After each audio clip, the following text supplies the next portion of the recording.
Et salut à tous, ici Yannick le marchand de biens, j'espère que tout roule pour vous, que vous avez la grosse forme et que vous réalisez des marges absolument délirantes.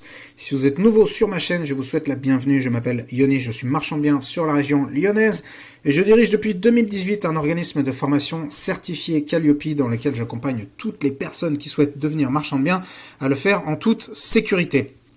Dans cette vidéo, je voudrais vous parler du racket organisé que constitue la fameuse CFE, la cotisation foncière des entreprises. Si vous n'êtes pas au courant de ce qu'est la CFE, eh bien, je vous conseille d'écouter cette vidéo jusqu'au bout. Et même si vous connaissez la CFE, eh bien, restez bien jusqu'au bout de cette vidéo parce que je vais vous donner des tips qui potentiellement peuvent vous faire gagner des centaines, voire des milliers d'euros. Donc, qu'est-ce que c'est la CFE déjà? Petite présentation entre vous et la CFE. Voilà, je vous présente la CFE. C'est donc la cotisation foncière des entreprises et c'est en fait l'équivalent pour les entreprises de la taxe d'habitation. Donc c'est une taxe locale qui est imputée sur les entreprises et dans la commune dans laquelle elles ont leur siège. Et donc au même titre que vous payez une taxe d'habitation à l'endroit où vous habitez. Bon, alors la taxe d'habitation elle tend à disparaître, mais dans la même mesure que vous payez une taxe d'habitation là où vous habitiez, eh bien la société, elle va payer une CFE, c'est-à-dire une taxe d'habitation là où elle réside, tout simplement. Et pourquoi c'est une enflure, et pourquoi c'est un racket, et pourquoi ça doit vous faire très peur lorsque vous êtes marchand de biens. Et en fait, ce que je vous invite à faire déjà, c'est aller sur le site si vous voulez vous renseigner, le site du service public. Déjà, petite parenthèse, le site du service public de façon générale, c'est un site qui est extrêmement bien fait, très bien documenté, et sur lequel on peut trouver plein d'informations. Donc n'hésitez pas à y aller et à le consulter, parce que vous allez voir que souvent, les questions que vous vous posez de fiscalité ou autre peuvent trouver réponse sur le site du service public. En plus, il est payé avec vos impôts, donc allez le voir. Donc les entreprises concernées, déjà, j'ouvre pas ce petit truc parce que je vous l'annonce, marchands de biens, entrepreneurs, toutes les entreprises en gros qui ont pour objet de gagner de l'argent, elles sont plus ou moins concernées. Maintenant, les exonérations. Là, on a quelque chose d'intéressant. Vous savez quoi? Non, je vais le dire maintenant. Les exonérations.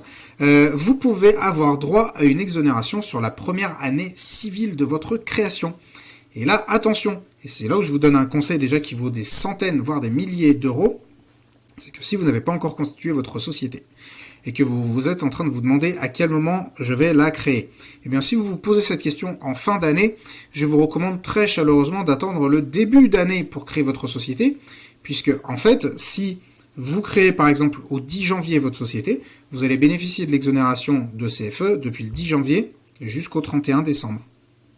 En revanche, si vous créez votre société le 1er décembre, vous n'allez pas bénéficier de l'exonération sur 12 mois, mais jusqu'à la fin de l'année civile, c'est-à-dire du 1er décembre au 31 décembre. Donc ça va être tout pourri comme exonération. Donc ce que je vous recommande très chaleureusement de faire si vous êtes en fin d'année et que vous avez l'intention de créer de votre société, c'est de ne la créer qu'à partir du moment quand tout début d'année et pas en fin d'année. Maintenant, je vais vous montrer à quel point c'est une escroquerie et à quel point, si on ne fait pas gaffe, on peut se faire dézinguer par la CFE. Le problème avec la CFE, c'est la base sur laquelle elle est calculée. Souvent, la CFE, elle est indexée sur le chiffre d'affaires que vous allez réaliser. Or, le chiffre d'affaires d'une société de marchand de biens, il va très vite grimper dans les centaines de milliers, au-delà du million, etc. Puisque vous allez vendre 3-4 biens, bim, vous allez dépasser le million d'euros.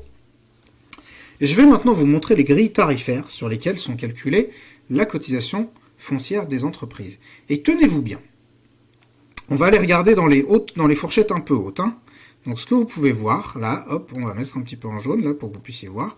Donc on va dire un marchand de biens débutant, il va réaliser entre 100 et 250 000 euros la première année sur son chiffre. Eh bien vous allez payer entre 223 et 3700 euros de CFE. Donc si vous captez pas, il y a un rapport de 1 à 15 à peu près. Et là, à partir de 500 000 euros, et je peux vous garantir que vous allez vite y être, là, ce qu'on vous dit, c'est que c'est entre 223 et 6 900 euros. Ça veut dire qu'il y a un coefficient x30 potentiel entre la fourchette la plus basse et la fourchette la plus haute. Et c'est tout ce qu'on vous dit sur le site des impôts. On ne vous dit pas sur le site du service public. Et on ne vous donne pas de critères. Maintenant, la bonne question qui se pose, si vous avez un chiffre d'affaires qui est au-delà de 500 000, où est-ce que vous vous trouvez? Est-ce que vous êtes plutôt à 223 ou est-ce que vous êtes plutôt à 6 900 euros?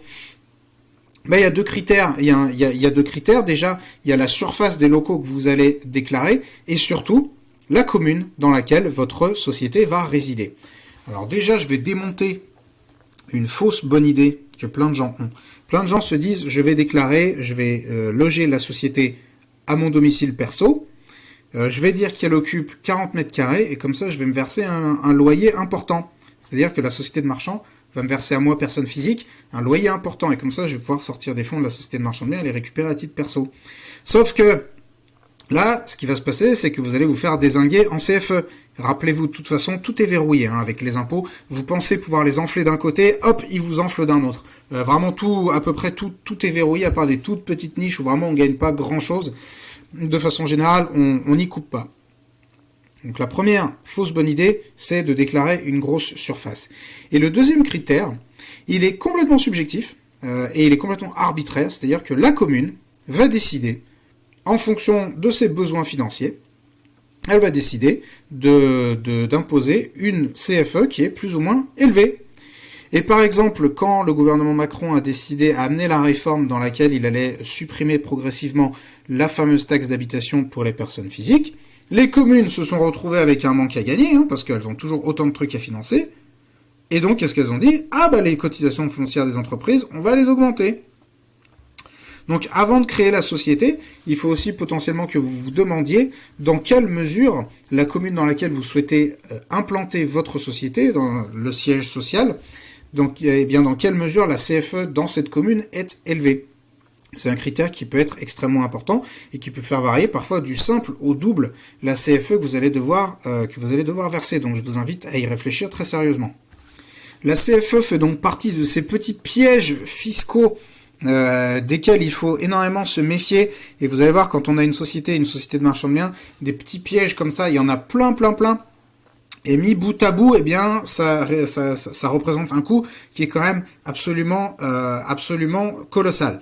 Donc, en résumé de cette vidéo, je vous invite tout d'abord, si vous n'avez pas encore créé votre société, à le faire en début d'année civile. Deuxièmement, méfiez-vous des fausses bonnes idées et n'allez pas vous dire que la société, elle occupe 50 mètres carrés de votre domicile parce que vous allez vous faire allumer en CFE. Et troisièmement, avant de créer votre société, si vous hésitez entre 2-3 communes, eh bien, pour l'implantation de votre siège social, je vous invite à vous renseigner sur le montant de la CFE qui est imposé dans les fameuses communes. Ceci étant dit, sachez qu'une commune peut décider de façon complètement arbitraire de doubler la CFE d'une année sur l'autre et vous n'aurez absolument aucun recours. Donc ça, malheureusement, c'est la fiscalité en France. On est souvent piégé, on n'a pas grand-chose à faire, on est un peu prisonnier. Mais c'est la vie et c'est les règles du jeu et les règles du jeu avec lesquelles il faut composer. Donc c'était Yannick Marchand de Biens. J'espère que cette vidéo vous a plu. Si c'est le cas, payez votre like juste en dessous de la vidéo et je vous dis à la prochaine.